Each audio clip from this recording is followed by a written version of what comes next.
हाय बच्चों। आज हम पढ़ेंगे इंस्ट्रूमेंट्स। तो हम पढ़ रहे हैं करंट इलेक्ट्रिसिटी, और उसमें हमने सेल और व्हीटस्टोन ब्रिज और बहुत सारी चीज़ें स्टडी करी। आज हम इंस्ट्रूमेंट्स पढ़ेंगे जिसमें हम अननोन चीज़ों का मेजरमेंट करते हैं। तो उन इंस्ट्रूमेंट्स में से एक इंस्ट्रूमेंट है जिसका नाम है मीटर ब्रिज और स्लाइड वायर ब्रिज। ये डायग्राम बना हुआ है, डायग्राम को ध्यान से देखो, इसे देखो ध्यान से। ये मेटेलिक स्ट्रिप लगी हुई है मेटेलिक स्ट्रिप में, और इनकी विड्थ काफ़ी ज़्यादा है, इसलिए हम इनका रेजिस्टेंस नेग्लिजिबल मानते हैं। इसका रेजिस्टेंस भी नेग्लिजिबल है, इसका रेजिस्टेंस भी नेग्लिजिबल है। ठीक है। अच्छा, ये एक स्केल लगा है जिसकी लेंथ 1 मीटर के बराबर है। यहाँ पे लिखा 0 सेंटीमीटर से स्टार्ट करके कहाँ तक जा रहा है, 100 सेंटीमीटर तक। ये एक वायर है, मेटल का वायर है, जिसका क्रॉस सेक्शन एरिया सब जगह यूनिफॉर्म है। यहाँ और यहाँ के बीच में हमने इसको टाई कर दिया। यहाँ पे रेजिस्टेंस बॉक्स लगा हुआ है। रेजिस्टेंस बॉक्स का काम क्या है, इसमें बहुत सारे पिन्स होते हैं, आप अगर जानते हो। हम जो भी पर्टिकुलर पिन पुल कर देंगे उतना रेजिस्टेंस यहाँ पे क्रिएटेड हो जाएगा इस पर्टिकुलर जगह पे। और यहाँ पे एक अननोन रेजिस्टेंस है जिसके बारे में हमें कुछ नहीं पता, जिसको हमने कैलकुलेट करना है। राइट है, बहुत अच्छी बात है। इसके और इसके बीच में हमने एक सेल लगा रखा है ऐसे कुछ, और यहाँ के बीच में हमने एक गैल्वेनोमीटर को अटैच करा हुआ है। ठीक है। ऐसा करते हैं, हम इस अरेंजमेंट में देखें तो यहाँ पे इसका कोई रेजिस्टेंस नहीं है, इसका रेजिस्टेंस नहीं है, इसका नहीं है, तो रेजिस्टेंस कहाँ पे, ये एक ये है, एक ये है। दूसरा, ये वायर थिन है, तो थिन वायर का अपना एक रेजिस्टेंस होता है। अगर हम ए और बी के बीच में बात करें तो यहाँ पे कुछ रेजिस्टेंस अपने आप से माउंट हो जाएगा, और यहाँ पे भी कुछ रेजिस्टेंस अपने आप से माउंट हो जाएगा, और बीच में गैल्वेनोमीटर लगेगा। अगर इस ज्योमेट्री को ध्यान से देखें तो ये व्हीटस्टोन ब्रिज के जैसा बिहेव करता है। क्लियरली देखो आप, ये ए है और ये बी है, इसके बीच के रेजिस्टेंस को हमने पी नाम दे दिया। देखो, ए और बी के बीच के रेजिस्टेंस को हमने पी नाम दे दिया। अच्छा, ये बी है और ये सी है, इसके बीच के रेजिस्टेंस को हमने क्यू नाम दे दिया। बी और सी के बीच के रेजिस्टेंस को हमने क्या नाम दे दिया, क्यू नाम दे दिया। आगे देखें, इसके ए और इसको हम ना डी लिख देते हैं, यहाँ डी लिख देते हैं। ए और डी के बीच के रेजिस्टेंस को हमने आर नाम दिया हुआ है। यहाँ इस वाले डायग्राम में देखें, ए और डी के बीच के रेजिस्टेंस को हमने आर नाम दिया हुआ है, और डी और सी के बीच के रेजिस्टेंस को हमने एस नाम दिया हुआ है। डी और सी के बीच का रेजिस्टेंस कितना है, एस है। और गैल्वेनोमीटर लगाया है कहाँ पे, डी और बी के बीच में। डी और बी के बीच में हमने गैल्वेनोमीटर लगाया हुआ है, और ए और सी के बीच में हमने सेल लगाया हुआ है। इसका मतलब this whole arrangement is same as the Wheatstone bridge. So meter bridge एक एपरेटस है, एक इंस्ट्रूमेंट है जिसकी हेल्प से हम अननोन रेजिस्टेंस को कैलकुलेट करते हैं। अगर कोई आपसे पूछे कि मीटर ब्रिज का यूज क्या है, तो तुम क्या बोलोगे, अननोन रेजिस्टेंस को मेजर करने में काम आता है। और ये किस किस प्रिंसिपल पे बेस्ड है, ये व्हीटस्टोन ब्रिज बैलेंस के प्रिंसिपल पे बेस्ड है। और इसमें 4 रेजिस्टेंसेज हैं। ये रेजिस्टेंस बॉक्स है, नोन रेजिस्टेंस, हम जो भी पिन निकालेंगे वो उतना रेजिस्टेंस यहाँ पे डेवलप्ड हो जाएगा। अननोन रेजिस्टेंस, इसका रेजिस्टेंस हम जानते हैं और इसका रेजिस्टेंस हम जानते हैं, और ये डायग्राम यहाँ पे फॉर्म हो जाता है। सपोज करो हमें एस कैलकुलेट करना है, मतलब S is unknown, S is unknown. अब अगर हमने एस को कैलकुलेट करना है तो हम कैसे कैलकुलेट करेंगे, हम सबसे पहले क्या करते हैं, यहाँ पे गैल्वेनोमीटर को इसके साथ में वायर को कनेक्ट कर दिया, और ये वायर ऐसे ऐसे आके यहाँ पे ही आ रहा है। इसको हम जॉकी बोलते हैं। ये स्लाइडिंग जॉकी है जो इसके ऊपर स्लाइड करती रहती है। हम इसको तब तक स्लाइड करते हैं जब तक गैल्वेनोमीटर में डिफ्लेक्शन 0 ना हो जाए। जिस टाइम पे गैल्वेनोमीटर में डिफ्लेक्शन 0 आता है, 0 डिफ्लेक्शन होने का मतलब हुआ नीडल कहाँ पे पाई जाएगी, जस्ट 0 पे। ये 0 है, और ऐसे 1 2 3 1 2 3 इधर को। अगर ये डिफ्लेक्शन एग्जैक्टली 0 आएगा, इस टाइम हम क्या बोलेंगे कि जो गैल्वेनोमीटर है उसमें करंट होगा IG, और वो कितना होगा, 0 होगा। मतलब इस मिडिल वाले वायर में कोई भी करंट नहीं होगा। जब मिडिल वाले वायर में कोई करंट नहीं होगा तो ये सारा का सारा सिस्टम कैसा होगा, बैलेंस्ड होगा। बैलेंस्ड होने का मतलब ये रेजिस्टेंस अपॉन ये रेजिस्टेंस इक्वल टू ये रेजिस्टेंस अपॉन ये रेजिस्टेंस, ऐसा कुछ हमारे पास होगा। तो हम क्या बोल सकते हैं, हम बोल सकते हैं when there is no current, when there is no current in galvanometer, then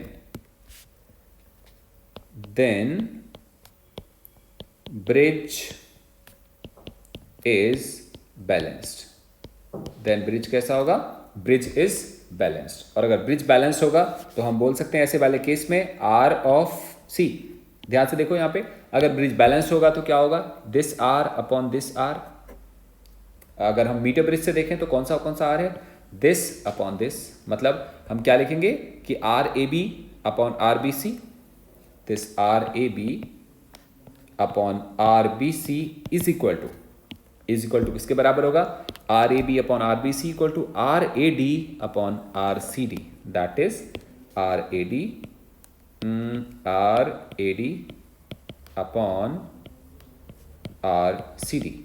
and R A B को हम लोगों ने क्या बोला था, यहां मीटर ब्रिज से देखें ध्यान से, आर ए बी को हमने बोला था this is R A B, इसकी बात कर रहे हैं, तो इसका रेजिस्टेंस कितने के बराबर आएगा, आर ए बी को हम लिख सकते हैं रो रेजिस्टिविटी, एल मतलब लेंथ अपॉन एरिया, किसका एरिया, वायर का।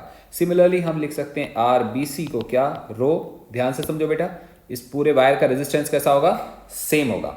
हाँ एक और चीज है, अगर हमने इसकी टोटल लेंथ, इसका नाम क्या है, मीटर ब्रिज, मीटर ब्रिज का मतलब हुआ इस वायर की लेंथ कितनी होगी, 1 मीटर के बराबर होगी। अगर इसको ए से लेके बी तक की लेंथ को हमने एल बोल दिया, तो बी से लेके सी तक की लेंथ को क्या बोलेंगे हम, 1 माइनस एल। सो यहाँ पे आएगा 1 minus L divided by area. So R A B आ गया, आर बी सी आ गया, बहुत अच्छी बात है। अब हम लिखते हैं यहाँ पे R A B upon R B C is equal to R A D, ध्यान से देखो ये वाला R A D is this upon R C D. यहां से देखेंगे मीटर ब्रिज से देखें तो आर ए डी किसको बोलेंगे, आर को, और यहां पे हम क्या बोलेंगे, एस बोलेंगे।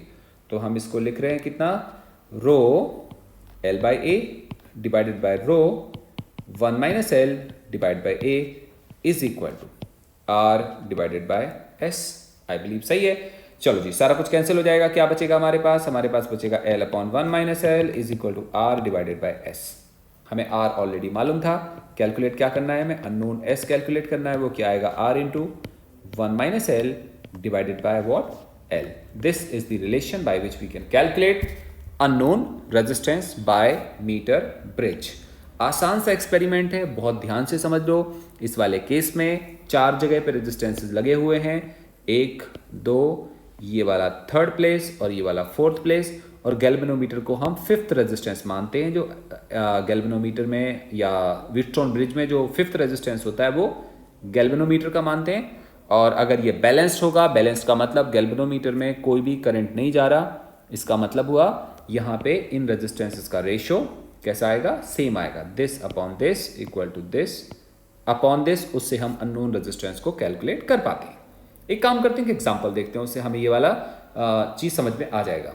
सो लुक एट दिस, यहां पे लिखा है in metre bridge the null point. Null point का मतलब क्या होता है, नल पॉइंट का मतलब होता है जब गैल्वेनोमीटर में कोई भी डिफ्लेक्शन ना हो। In metre bridge the null point is found at a distance of 33.7 centimetre from A.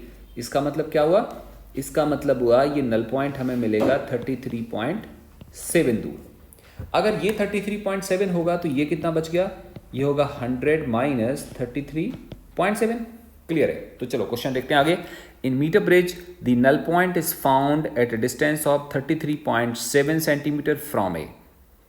If now a resistance of 12 ohm is connected in parallel with S, मतलब यहां पे R कनेक्टेड होगा और यहां पे S कनेक्टेड होगा। और इसने बोला कि एक रेजिस्टेंस कितना है, 12 ohm is connected in parallel with S, the null point occurs at 51.9। मतलब जो नल पॉइंट पहले यहां से 33.7 डिस्टेंस पे आ रहा था, अब वही शिफ्ट हो गया और कितने पे आने लगा, 51.9 सेंटीमीटर पे आने लगा। फिर उसने कहा find the value of R। हमें R कैलकुलेट करना है कि R की वैल्यू कितने के इक्वल होगी। तो अब आप दोबारा स्टार्ट करते हैं कि यहाँ पे एक केस है कि 2 केसेस हैं, यहाँ पे 2 केसेस हैं। तो सबसे पहले हम बात करते हैं फर्स्ट केस। जब हम फर्स्ट केस की बात करेंगे तो हम क्या देखेंगे, हम देखेंगे यहाँ रेजिस्टेंस होगा R और यहाँ पे होगा S, और जब हम इनका रेशियो निकालेंगे तो हमारे पास आएगा R divided by S is equal to, क्या लिख रहे होंगे, आपको याद है ना जब हमने अभी फॉर्मूला पढ़ा था, ये ध्यान से समझो, ये सब कुछ रो और एरिया कट जा रहा था, क्या बच रहा था, ओनली लेंथ का रेशियो बच रहा था, दिस अपॉन दिस। इसका मतलब यहाँ पे जब हम बात करेंगे तो हम क्या बोल रहे होंगे, हम बोलेंगे कि this resistance upon this resistance equal to this length upon this length, meaning हमारे पास वैल्यू आएगी R upon S equal to 33.7, clear, divided by क्या लिखेंगे हम, 100 माइनस 33.7। और जब हम इसको सॉल्व कर रहे हैं तो आ रहा है R upon S equal to 33.7 divided by how much, 66.3। We have got one kind of relation, एक हमारे पास रिलेशन आ गया। अब नेक्स्ट टाइम में हमने क्या करा, नेक्स्ट टाइम में हमारे पास सेम इंस्ट्रूमेंट है, आप चाहो तो हम दोबारा बना के देख लेते हैं। मतलब ऐसे था, ऐसे कुछ है, यहाँ पे एस कनेक्ट करना था हमने लाइक दिस, यहाँ पे ये वायर है, और अभी जो गैल्वेनोमीटर था वो यहाँ पे था, और अब जॉकी थोड़ी सी शिफ्ट हो जाएगी, यहाँ पे आर कनेक्टेड है, लेकिन यहाँ पे क्या हो गया, यहाँ पे एस है और साथ साथ में हमने इसके पैरेलल में एक और रेजिस्टेंस लगा दिया, वो कितना हो गया 12 हो गया, और ये कितना है आर है, और ये वाली लेंथ अब की बार पहले से शिफ्ट हो गई और वो कितनी हो गई है 51.9 के बराबर हो गई है। तो ये कितना होगा 100 माइनस 51.9 के इक्वल आएगा। क्लियर हो गया। और अब की बार जो हम रिलेशन लिखेंगे उस रिलेशन में क्या आएगा, उस रिलेशन में आएगा R upon S is equal to, but S नहीं लिखेंगे, हमें क्या लिखना पड़ेगा, इन दोनों का पैरेलल कॉम्बिनेशन। और पैरेलल कॉम्बिनेशन में कितना आएगा इसका, सी जब दो रेजिस्टेंस पैरेलल में होते हैं तो हम क्या लिखते हैं, equivalent resistance R1 R2 upon R1 plus R2। तो इसका जो रेजिस्टेंस आएगा वो 12 प्लस 12R अपॉन या 12S अपॉन 12 प्लस S। तो यहाँ पे वैल्यू आएगा, we should write it as R divided by 12S upon 12 plus S। ये कौन सा वाला रेजिस्टेंस है, ये वाला रेजिस्टेंस है, is equal to what 51.9 divided by 100 minus 51.9, and that becomes what, that becomes 51.9 divided by 48.1। Clear. ऐसा करते हैं, हम इसको शफल करते हैं लेफ्ट हैंड साइड को, तो ये क्या आ जाएगा हमारे पास, ये आ जाएगा 12 plus S divided by 12 plus S divided by 12 multiplied by R upon S equal to 51.9 divided by 48.1। हम एक काम कर सकते हैं यहाँ पे कि R अपॉन S की वैल्यू जो यहाँ पे लिखी थी ना प्रीवियस केस में, वो ये थी 33.7 अपॉन 66.3, उसको हम यहाँ पे रख सकते हैं। तो हमारे पास रिलेशन क्या आएगा, 12 plus S upon 12 multiplied bye that value was 33.7 divided by 66.3 is equal to 51.9 divided by 48.1। Shuffle कर सकते हैं, ध्यान से समझो, ये वैल्यू को अगर हम राइट में ले जाते हैं, ये 12 को भी राइट में ले जाते हैं, तो S डायरेक्टली कैलकुलेट हो जाएगा। जब हम इसका कैलकुलेशन निकालते हैं ना, तो हमारे पास S की वैल्यू निकल के आती है, आप कैलकुलेट करके देखो, S की वैल्यू निकल के आती है equal to 13.5 ohm. S calculate हो गया। अगर S कैलकुलेट हो गया तो हमारे पास रिलेशन था फर्स्ट इक्वेशन से, फर्स्ट इक्वेशन से रिलेशन क्या निकल के आएगा, R equal to 33.7 divided by 66.3 multiplied by S। जब हम इसको सॉल्व कर रहे हैं तो ये वैल्यू आ रही है 6.86 ओम के बराबर। तो बच्चे सेकेंड इंस्ट्रूमेंट है पोटेंशियोमीटर। तो ये क्या, इसका प्रिंसिपल क्या है वो हम सब बाद में देखेंगे, पहले समझेंगे इसमें क्या क्या दिया हुआ है। सो ये सामने जो आपके इंस्ट्रूमेंट दिया हुआ है ये पोटेंशियोमीटर है। इसमें देखो ये मेटालिक स्ट्रिप हैं, मेटालिक स्ट्रिप होंगी कॉपर की या ऐसे किसी मटेरियल की जिसका हम मान के चलें रेजिस्टेंस काफ़ी कम होगा। तो ये काफ़ी वाइड, मतलब इसकी अपनी एक विड्थ है, इसकी वजह से इस पूरे स्ट्रिप का रेजिस्टेंस कुछ तो होगा, लेकिन हम उसको नेग्लिजिबल मानते हैं।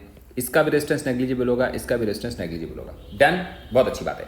यहाँ पे की लगी हुई है, की जिसको हम ओपन कर सकते हैं और क्लोज कर सकते हैं। इसको हम रियोस्टेट कहते हैं। रियोस्टेट का मतलब हुआ कि अगर हम इस वाली जॉकी को, आपको दिख रहा होगा ये वाली जॉकी, अगर हम इस वाली जॉकी को नीचे को खिसकाएंगे तो रेजिस्टेंस कम होगा, और अगर हम इस वाली जॉकी को या इस चीज़ को ऊपर को खिसकाएंगे तो रेजिस्टेंस बढ़ेगा। कारण है, यहाँ पे सेल लगा है, ये एमीटर है, सेल में से निकलेगा करंट और वो ऐसे जाएगा, फिर ऐसे जाएगा, फिर ऐसे ऐसे चलते चलते ऐसे कुछ जा रहा होगा, ऐसे जाएगा और फिर ऐसे आएगा। अगर हम इसको इस वाले पॉइंटर को थोड़ा नीचे खिसका देंगे, नीचे खिसकाएंगे तो करंट यहाँ से बाईपास हो जाएगा, तो रेजिस्टेंस कम यूटिलाइज होगा। बट अगर हम इस वाले पॉइंटर को ऊपर खिसकाएंगे तो रेजिस्टेंस, तो करंट ऐसे जाएगा ऊपर और इस पूरे में से होता हुआ आएगा। इसलिए क्या होगा, इस पॉइंटर को हम जितना ज़्यादा ऊपर खिसकाते रहेंगे वैसे वैसे इसका यूटिलाइजेशन बढ़ता जाएगा। सो ये वेरिएबल रेजिस्टेंस हो गया एक तरह का। डन हो गया। ये सोर्स बैटरी है जो हमारे सर्किट को चलाती है। एमीटर से पता चल जाता है कितना करंट फ्लो हो रहा है। इन जनरल हम पूरे के पूरे सिस्टम में जब हम इसको रन कर रहे होते हैं तो इसका करंट कांस्टेंट मेंटेन करके रखते हैं, करंट को वेरी नहीं होने देते। उसका रीजन आपको अभी समझ में आ जाएगा। मतलब इसका करंट हमेशा कैसा रहना चाहिए, सेम रहना चाहिए। चलो बहुत अच्छी बात है। यहाँ से मान लो आई करंट फ्लो हो रहा है और ऐसे कुछ जाया जा रहा है। चलो डन है। अच्छा, यहाँ तक हम लोगों ने माना हुआ है कि यहाँ से लेके यहाँ तक ये मोटा वायर है, ये थिक वायर है, ये थिक वायर, ये यहाँ से यहाँ तक थिक वायर है सारा। तो इसका रेजिस्टेंस हम नेग्लिजिबल मानते हैं। रेजिस्टेंस यहाँ से शुरू होगा, यहाँ से कितना सेंटीमीटर है, 100 सेंटीमीटर। ये कितना है, 100 और, ये कितना है, 100 और, ये कितना है, 100 और। क्लियर। ये हाई पोटेंशियल साइड है, तो यहाँ भी हाई पोटेंशियल साइड होगा। तो जहाँ पे हमने जीरो लिख रखा है वो सबसे ज़्यादा पोटेंशियल होगा। यहाँ पे थोड़ा सा और कम और कम और कम और कम, फिर यहाँ जाएंगे और कम और कम। Keep on decreasing as we are moving forward. जैसे जैसे हम आगे जाते जा रहे हैं वैसे वैसे पोटेंशियल क्या हो रहा है, डिक्रीज होता चला जा रहा है। इसका मतलब हम ये मान के चलेंगे कि जो सेल का अपना वोल्टेज आ रहा है, सेल का अपना वोल्टेज का मतलब सेल का अपना ईएमएफ है, कुछ यहाँ पे आई आर का लॉस होगा, तो सेल का अपना वोल्टेज आएगा V equal to E minus I R. वो जितना भी वोल्टेज आएगा वो कहाँ पे अप्लाई हो रहा है, इसके और इसके बीच में अप्लाई हो रहा है। मतलब ये सबसे हायर होगा और ये सबसे लोअर होगा। और वोल्टेज का ड्रॉप कहाँ पे हो रहा है, वोल्टेज का ड्रॉप हो रहा है यहाँ से यहाँ जाने में, यहाँ से यहाँ जाने में, यहाँ से यहाँ जाने में और यहाँ से यहाँ जाने में। मैं आपको एक सिंपल सा एक्सपेरिमेंट करवाता हूँ कि मान लो हमने यहाँ पे एक वोल्ट मीटर लगा दिया, एनी वोल्ट मीटर, जिससे हम क्या करते हैं, वोल्टेज को मेजर करते हैं। उसका एक एंड हमने यहाँ लगा दिया, एक एंड यहाँ पे लगा दिया। तो ये वोल्ट मीटर उतना वोल्टेज मेजर करेगा, कितना मेजर करेगा, जितना पोटेंशियल डिफरेंस होगा इसके प्लस इसके बीच में। वो जितना भी पोटेंशियल डिफरेंस आना चाहिए वो कितना होगा, वो होगा इसका रेजिस्टेंस प्लस इसका रेजिस्टेंस प्लस इसका रेजिस्टेंस मल्टीप्लाई बाय आई। क्योंकि वोल्टेज क्या होता है, आई आर ना, जिसमें से आर ये वाला होगा, आर ये वाला होगा, मल्टीप्लाई बाय आई करेंगे तो हमारा वोल्टेज कैलकुलेट हो जाएगा ये वाला। आई थिंक आपको समझ आया, वो इसके और इसके बीच का वोल्टेज कैलकुलेट हो जाएगा। चलो डन। इसका सिंप्लीफाइड डायग्राम हम लोगों ने ये बनाया हुआ है। सेम डायग्राम है, सिंप्लीफाइड है। जैसे इसमें बहुत सारा दिखा हुआ है, ये वायर ऐसे जा रहा है, ऐसे जा रहा है, ऐसे जा रहा है। ऐसा क्यों दिखाते हैं, क्योंकि अगर हम पोटेंशियोमीटर की बात करें, काफ़ी सेंसिटिव होता है, काफ़ी अच्छे से मेजरमेंट देता है, काफ़ी एक्यूरेसी देता है। मेजरमेंट करता किसका है, पोटेंशियोमीटर बेसिकली मेजरमेंट करता है किसी अननोन सेल के ईएमएफ का। अगर आपके हाथ में एक सेल है जिसका ईएमएफ तुम्हें मालूम नहीं है, तुम पोटेंशियोमीटर से मेजर कर सकते हो। एक तुम्हारे हाथ में सेल है, उसके अंदर इंटरनल रेजिस्टेंस कितना है तुम्हें मालूम नहीं है, तुम निकाल सकते हो। तुम्हारे पास दो या दो से ज़्यादा सेल्स हैं, उनके ईएमएफ को तुमने कंपैरिजन करना है कि E1 अपॉन E2 क्या होगा, तुम इस वाले एक्सपेरिमेंट से परफॉर्म कर सकते हो या कैलकुलेट कर सकते हो। राइट है। तो अब क्या करते हैं हम, इसकी सेंसिटिविटी को अच्छा बनाने के लिए या बहुत एक्यूरेट मेजरमेंट के लिए इसकी लेंथ ज़्यादा होनी चाहिए, ये वाली लेंथ। अब देखो कितनी ज़्यादा है, ये मतलब अगर सपोज करो कि हम बात कर रहे हो कि ये 100 सेंटीमीटर है, फिर ये 100 सेंटीमीटर है, ऐसे 100 सेंटीमीटर, टोटल कितना होगा 400 सेंटीमीटर। 400 सेंटीमीटर का मतलब 4 मीटर। अगर इस वायर को हम ऐसा घुमाते नहीं, इस वायर को बिल्कुल सीधा कर देते, तो उसकी लंबाई कितनी होती, यहाँ से शुरू होकर यहाँ तक जाता, बहुत दूर तक जाता, और वो कितना हो जाता, 4 मीटर।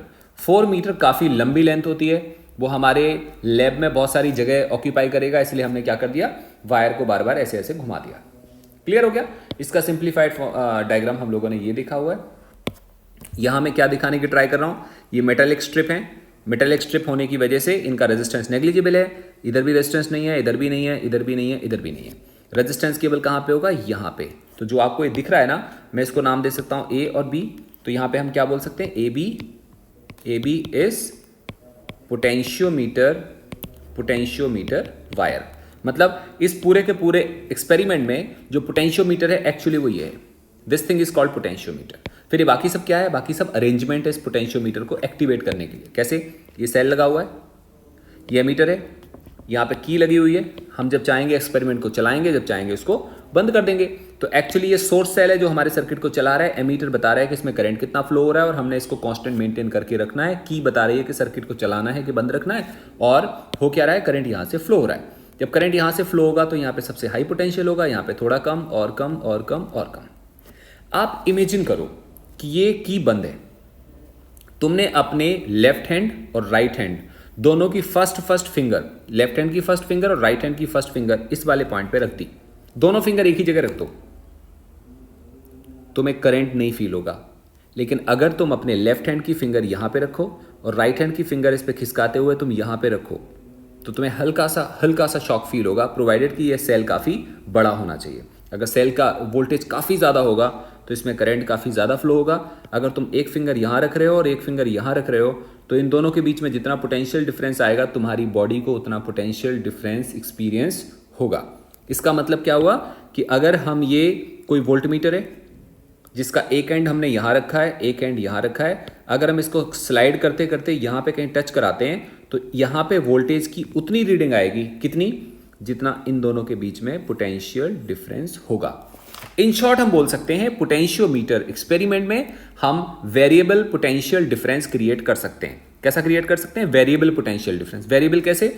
अगर हम स्लाइडिंग वायर यहाँ टच कराएंगे तो कुछ और पोटेंशियल है, इसकी रीडिंग कुछ और आएगी। अगर स्लाइडिंग वायर को यहाँ से उठा के यहाँ टच करा दें तो रीडिंग सेम नहीं आएगी, अब रीडिंग डिफरेंट आएगी, रादर ज़्यादा आएगी। क्लियर? तो हम इस वाले वायर को स्लाइड एक जगह से दूसरी जगह पे स्लाइड करते रहेंगे तो हमारे पास पोटेंशियल की रीडिंग बदलती रहेगी। क्या यहां तक समझ आ गया? ये चीज और ये चीज सेम है। ये चीज हम लोगों ने प्रॉपर दिखाई हुई है और ये हम लोगों ने कैसे दिखाया? शॉर्ट में दिखाने की ट्राई करी कि ये सिंगल वायर हमने कंसीडर करा हुआ है यहां से लेके यहां तक। क्लियर? आगे देखते हैं। प्रिंसिपल देखो, the working of potentiometer is based on the fact that the fall of potential across any portion of the wire is directly proportional to length of that portion, provided the wire is of uniform area of cross section and a constant current is flowing through it. Understand करो, potentiometer experiment का principal इस बात पे based है कि हम जिस wire की बात कर रहे हैं उसमें पोटेंशियल डिफरेंस जितना जनरेट होगा या आगे बढ़ने पे पोटेंशियल फॉल होगा, सो आगे बढ़ते बढ़ते पोटेंशियल फॉल करेगा तो fall in potential is directly proportional to length of wire. अगर हम ये लेंथ कम कवर करेंगे तो फॉल कम होगा, लेंथ ज्यादा करेंगे तो फॉल ज्यादा होगा। So fall in potential is directly proportional to length of this wire provided current कैसा फ्लो हो? कांस्टेंट हो। इसीलिए हमने एमीटर लगा रखा है कि हम कोई भी वेरिएशन करेंगे सर्किट में, उस वेरिएशन की वजह से अगर गलती से करंट चेंज हो भी रहा हो तो क्या होगा? हम एमीटर को अरेंज करेंगे उस तरह से या यहाँ पे रियोस्टेट लगा देंगे या कोई ना कोई अरेंजमेंट लगाएंगे सो दैट करंट को मेंटेन कैसा करके रखेंगे? कांस्टेंट करके रखेंगे। So this is the principle. अब अगर हम पोटेंशियोमीटर के यूजेस देखें कि यूजेस क्या होते हैं, तो पोटेंशियोमीटर के मेनली 3 यूजेस होते हैं। पहला यूज है हम कह सकते हैं यूजेस, जिसमें से पहला यूज होता है to measure EMF of unknown cell. किसी भी अननोन सेल का हमें ईएमएफ कैलकुलेट करना हो तो हम इस वाले मेथड को यूज करते हैं। कैसे कर रहे होते हैं? थोड़ा सा रफ सा डायग्राम बनाते हैं। ये हमारे पास सोर्स सेल है जैसा मैं आपको दिखा रहा था, ये एमीटर होगा, यहाँ पे हमने रियोस्टेट लगा रखा होगा जिसको हम वेरिएबल रेजिस्टेंस बोलते हैं। यहाँ पे की लगी हुई है और ये आगे तक जा रहा है, ऐसे हो रहा है, और ये मेटालिक स्ट्रिप होंगे जिसमें एनर्जी का लॉस नहीं होगा, और यहाँ पे भी ऐसे होगा सेम चीज़, ये ऐसे आएगा, यहाँ मेटालिक स्ट्रिप होंगे जिसमें से एनर्जी का लॉस नहीं होगा। ये पोटेंशियोमीटर वायर होगा। मैंने वो बड़ा सा डायग्राम नहीं बनाया, छोटा सा बना दिया। ये ऐसे कुछ होगा। यहाँ पे क्या लिखा है? To measure EMF of unknown cell. अब मैं आपको बताता हूँ पोटेंशियोमीटर किस प्रिंसिपल पे बेस्ड है। आप इमेजिन करो आपके पास 2 सेल्स हैं। आपके पास एक सेल ये है जो पता है आपको, नोन है, मतलब this is known cell. Known cell का मतलब तुम्हें ईएमएफ पता है। लेट्स से एग्जांपल के लिए हम मान लेते हैं 10 वोल्ट है। कितना है? 10 वोल्ट है। अब हमारे पास बहुत सारे सेल पड़े हैं यहाँ पे, we have number of cells, और हमने देखना है कि कौन से सेल का ईएमएफ 10 वोल्ट के इक्वल है। तो ये वाला नोन सेल है। हम एक काम करते हैं, हम इसके पैरेलल में एक सेल कनेक्ट करते हैं, ये वाला ऐसे लगा देते हैं। इसको बोल देते हैं नोन, इसको बोल देते हैं हम नोन सेल, ऐसा कुछ, E known, this cell is E known, और इसको हम बोल देते हैं ई अननोन। क्लियर है? और ऐसा करते हैं, यहां पे हम लगा देते हैं एक गैल्वेनोमीटर और एमीटर लगा दिया। आप इमेजिन करो कि अगर ई नोन ज़्यादा हो ई अननोन से तो क्या होगा? अगर नोन सेल का ईएमएफ अननोन सेल के ईएमएफ से ज़्यादा हो तो करंट फ्लो करेगा, और करंट किधर फ्लो करेगा?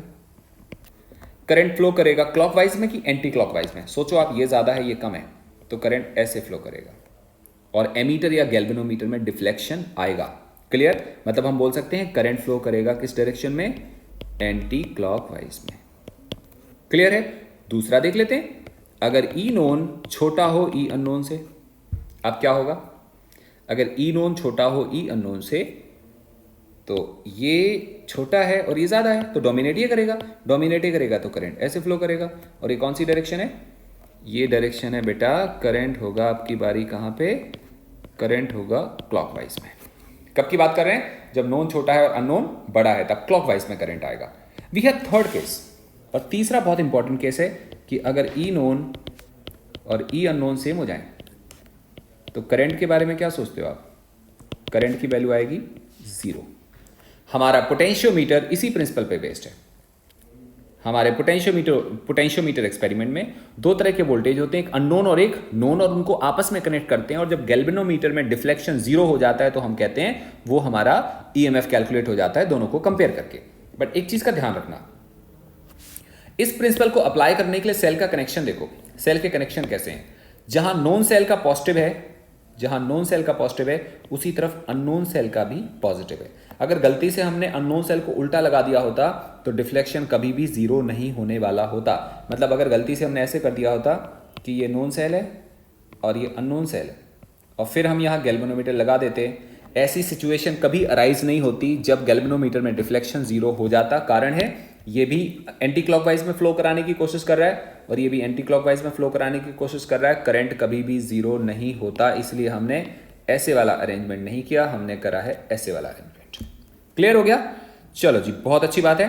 तो हमारा जो एक्सपेरिमेंट है पहले वाला, उसमें क्या लिखा है? To measure EMF of unknown cell. हमने अननोन सेल का ईएमएफ मेजर करना है। तो हम क्या करेंगे? आपको सामने एक्सपेरिमेंट दिख रहा है। हम इस एक्सपेरिमेंट को कुछ ऐसे करते हैं कि हमारे पास ये सेल, ये एमीटर, ये रियोस्टेट और कुछ ऐसे, और ये पोटेंशियोमीटर वायर, ये पोटेंशियोमीटर वायर है और ये मेटालिक स्ट्रिप है। ऐसे ले लेते हैं हम। अंडरस्टैंड करो, ये हायर पोटेंशियल साइड होगा, ये लोअर होगा। कारण है, कारण ये जो सेल है वो करंट किधर को फ्लो करा रहा है? ऐसे फ्लो करा रहा है। फिर करंट ऐसे जाएगा, फिर ऐसे जाएगा। ये हायर साइड है, ये लोअर साइड है। क्लियर हो गया? हम ऐसा मान लेते हैं कि इसकी लेंथ है L के बराबर। तो अब हम बात करते हैं resistance of potentiometer wire equal to R equal to क्या आएगा? Rho L by A। अगर करंट I होगा तो हम इसको नाम दे देते हैं वोल्टेज या potential difference between H and L is V equal to कितना आएगा? IR। हम क्या कर रहे हैं? हम पोटेंशियल डिफरेंस निकाल रहे हैं इसके और इसके बीच में। तो वो कितना आएगा? IR, जहां पे I करंट होगा, R क्या होगा? पूरा रेजिस्टेंस आएगा। And this equal to I, R को क्या लिखेंगे? Rho L by A। This is what? Voltage. ये हमारे पास वोल्टेज कैलकुलेट हो गया। अगर हम कैलकुलेट कर रहे हैं पोटेंशियल पर यूनिट लेंथ, अगर हम potential per unit length calculate करेंगे तो क्या आएगा? सोचो, वो आएगा V बाई L। V क्या आ रहा था? I into rho L by A divided by L। क्या बन जाता है ये बन जाता है I रो बाय A। ये बन जा रहा है पोटेंशियल पर यूनिट लेंथ। आ रहा है कितने के बराबर? I rho divided by A। क्लियर हो गया? ये हमारे पास पोटेंशियल आ गया। सोचो, अगर हम करंट को कांस्टेंट मेंटेन करके रखें, करंट को चेंज ना होने दें, तो ये कांस्टेंट है। ये मटेरियल की प्रॉपर्टी है। अगर हमारा वायर गर्म ना हो, ठंडा ना हो, टेम्परेचर हमेशा सेम रहे तो रेजिस्टिविटी कैसी रहने वाली है? सेम। और एरिया ऑफ क्रॉस सेक्शन कैसा है? वो भी सेम है। इसका मतलब हम क्या कह सकते हैं? हम कह सकते हैं in potentiometer wire comma potential per unit length क्या बोलेंगे हम? रिमेन्स क्या चीज? Constant. In potentiometer wire potential per unit length remains constant, और इसको हम मान लेते हैं K, और वो क्या आ रहा है? I rho by A। इसी को हम नाम देते हैं पोटेंशियल ग्रेडियंट। तो अगर कोई तुमसे पूछे पोटेंशियल ग्रेडियंट क्या चीज़ है तो तुम क्या बोलोगे? पोटेंशियल ग्रेडियंट है वोल्टेज पर यूनिट लेंथ, और इसकी वैल्यू क्या आ रही है? आई रो बाई ए। अगर आई कांस्टेंट है, रो कांस्टेंट है, ए कांस्टेंट है, तो पोटेंशियल ग्रेडियंट कैसा रहता है? कांस्टेंट रहता है। चलो तुमने के कैलकुलेट कर लिया, याद रहा जब जब मैं के बोलूंगा इसका मतलब क्या हुआ? वोल्टेज पर यूनिट लेंथ। इसकी यूनिट क्या आएगी? के की यूनिट आएगी क्या बेटा? Volt per metre. डन हो गया। चलो जी, बहुत अच्छी बात है। हम दोबारा पीछे चलते हैं, बैक। अभी डायग्राम बनाया था मैंने, इसको देख लें। मैंने डायग्राम बना दिया। अब सोचो तुम कि यहां पे पोटेंशियल होगा सबसे ज्यादा, यहां पोटेंशियल होगा कम, और पोटेंशियल ग्रेडियंट कितना आ रहा है? के, और वो कैसा है? कांस्टेंट है। अगर हम यहां से 10 सेंटीमीटर आगे मूव करें तो ये हायर पोटेंशियल होगा या लोअर होगा? और पोटेंशियल डिफरेंस कुछ आएगा। अगर हम 20 सेंटीमीटर मूव करें तो पोटेंशियल डिफरेंस कितना आएगा? सेम के डबल? डबल आएगा। अगर हम 30 सेंटीमीटर मूव करें तो पोटेंशियल डिफरेंस कितना आएगा? 3 टाइम्स आएगा। इसका मतलब जैसे जैसे हम मूव करते जाएंगे पोटेंशियल डिफरेंस सेम रहेगा कि चेंज होता जाएगा? It will continuously keep on changing. एक एंड से दूसरे एंड तक हम जैसे जैसे जाते जाएंगे वैसे वैसे पोटेंशियल डिफरेंस बदलता जाएगा। बेटा समझ में आया कि नहीं आया? परफेक्ट हो गया जी, आपको समझ में आ गया। तो अब सोचो हमारे पास एक अननोन सेल है जिसका ईएमएफ हमने कैलकुलेट करना है। ये रहा हमारे सामने सेल, ये है, ये अननोन सेल है जिसके बारे में कुछ नहीं पता कि इसका ईएमएफ कितना है। तो हम क्या करेंगे? इस सेल को कनेक्ट करेंगे। कहां पे? इन दो पॉइंट्स के बीच में, कहीं ना कहीं इन दो पॉइंट्स के बीच में। कैसा कनेक्ट करेंगे? मैंने आपसे क्या बोला था पहले वाले केस में? हायर साइड को हायर के साथ, ये हायर पोटेंशियल है, और इस अननोन सेल का हायर पोटेंशियल कहां पे? यहां पे। तो हम कैसे कनेक्ट करेंगे? हम लोग करेंगे बेटा ऐसे कनेक्ट, इसके साथ सेल का पॉजिटिव लगा देंगे और ऐसे कर देंगे, हो गया। और यहां लगाएंगे गैल्वेनोमीटर, लगा दिया। फिर हम जॉकी मतलब जो स्लाइडिंग वायर होता है उसको हम यहां लगाएंगे। अब अंडरस्टैंड करो, ये वायर दिख रहा है, ये वायर एक सेल के जैसा बिहेव करेगा। क्यों बिहेव करेगा? क्योंकि बेटा ये हायर पोटेंशियल है और ये लोअर पोटेंशियल है। इसको हम मान लेते हैं जे। तो यहां पे मैं एक डायग्राम बनाता हूं ऐसे, ऐसे कुछ, और यहां लिखता हूं एच जे। ये किसकी बात कर रहे हैं हम लोग? ये बात कर रहे हैं हम इसकी। यहाँ पे क्या सेल है? यहाँ पे सेल नहीं है, मैंने इसे दिखा दिया। दिखाने का तरीका था क्योंकि H की तरफ ज़्यादा पोटेंशियल होगा, J की तरफ कम पोटेंशियल होगा, और ये अननोन सेल है, ये वाला अननोन सेल है। इसको हम इसी के साथ जोड़ देते हैं ना, ऐसे जोड़ा हुआ है। बेटा समझ आ रहा है? ये अननोन सेल है और HJ क्या चीज़ है? पोटेंशियल डिफरेंस है। किसमें? पोटेंशियोमीटर वायर में। क्लियर? अब सुनो, अगर ये जो पॉइंटर है वो पास में होगा, किसके? H के ज़्यादा पास में होगा, तो ये पोटेंशियल डिफरेंस छोटा होगा। ये पोटेंशियल डिफरेंस छोटा होगा, तो फिर ये डोमिनेट कर जाएगा। अगर ये पोटेंशियल डिफरेंस छोटा होगा, मीनिंग है छोटा है, और ये बड़ा है, तो करंट किधर को फ्लो करेगा? सोचो आप, ये फ्लो करेगा ऐसे। ये कब की बात हो रही है? ये तब की बात हो रही है जब E ज्यादा होगा, किससे? VHJ से। H और J के अक्रॉस जो पोटेंशियल डिफरेंस आ रहा है, अगर वो छोटा होगा E से, तो करंट किधर को फ्लो करेगा? आपको दिख रहा है क्लॉकवाइज डायरेक्शन में। बच्चे समझ आ गया? लेकिन अगर उल्टा हो जाए, उल्टा होने का मतलब हुआ, मैं यहां बनाता हूं। अगर सेम जो अभी मैं दिखा रहा था, ये H है, ये J है, ये E है, this is H, this is J, this is E। अगर उल्टा हो जाए कि E जो है वो छोटा हो जाए VHJ से, अब क्या होगा? E छोटा है VHJ से, कौन ज्यादा डोमिनेट करेगा? E छोटा है VHJ से, कौन डोमिनेट करेगा? ये डोमिनेट करेगा। करंट किधर को फ्लो हो रहा है? करंट फ्लो हो रहा है अब की बारी एंटी क्लॉकवाइज डायरेक्शन में। पहले किधर फ्लो हो रहा था? क्लॉकवाइज डायरेक्शन में। अभी कहां फ्लो हो रहा है? एंटी क्लॉकवाइज डायरेक्शन में। और इस केस में हमने क्या कर रखा है? इस केस में हमने गैल्वेनोमीटर लगा रखा है यहाँ पे, तो डिफ्लेक्शन दिखाई देगा। तो आप समझने की ट्राई करो, मैं बताने की ट्राई क्या कर रहा हूँ। अगर ये छोटा हो और ये बड़ा हो, तब भी गैल्वेनोमीटर में डिफ्लेक्शन आएगा। उल्टा वाइस वर्सा कर दो, तब भी गैल्वेनोमीटर में डिफ्लेक्शन आएगा। एक बार गैल्वेनोमीटर में अगर राइट साइड में डिफ्लेक्शन आएगा तो दूसरी बारी लेफ्ट साइड में डिफ्लेक्शन आएगा। लेकिन एक टाइम आएगा। टाइम क्या आएगा? वो टाइम होगा जब VHJ और E सेम हो जाएंगे। उस टाइम क्या होगा?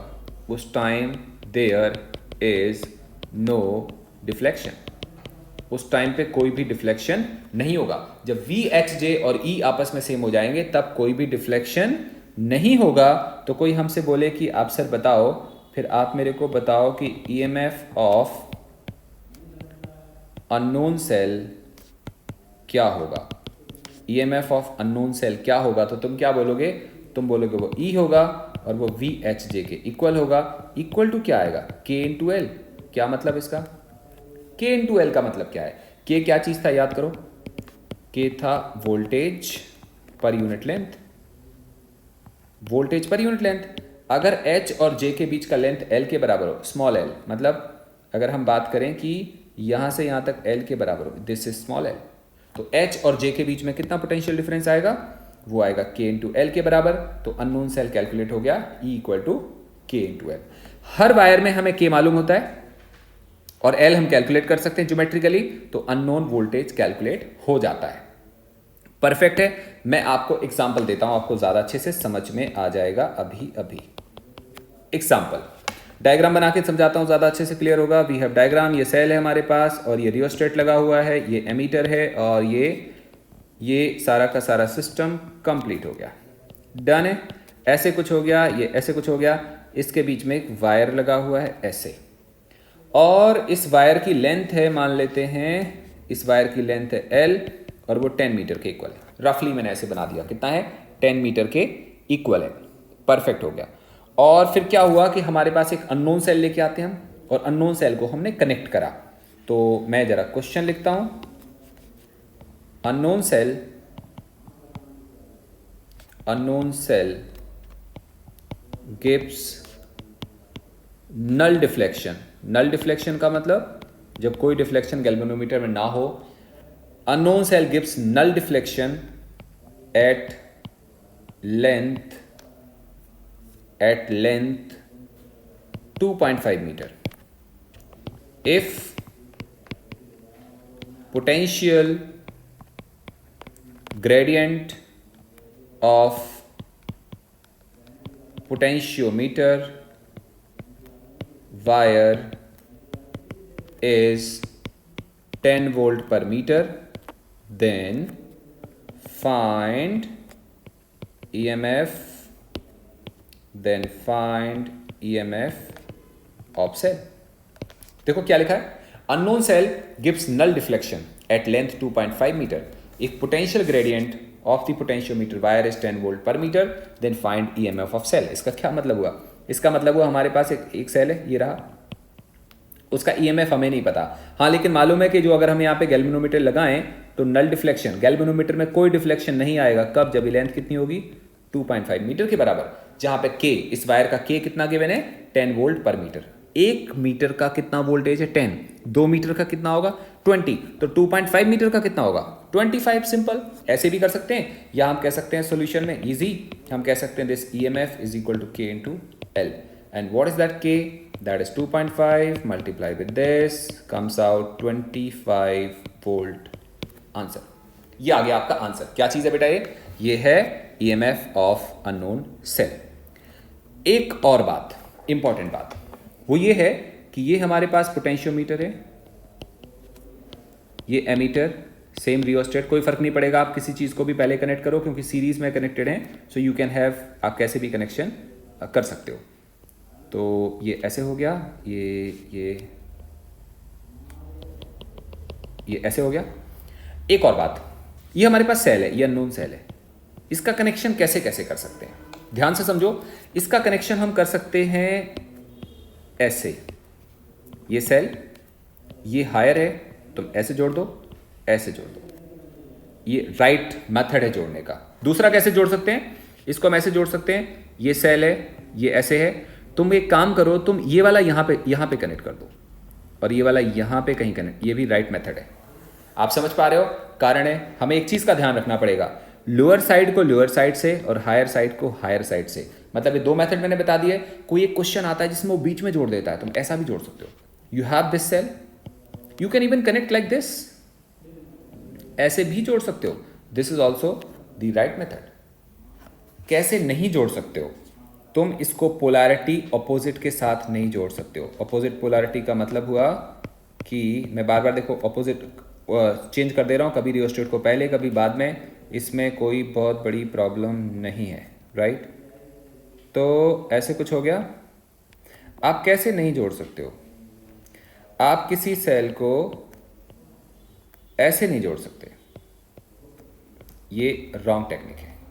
आप किसी को ऐसे नहीं जोड़ सकते, ऐसे, ये रॉन्ग टेक्निक है।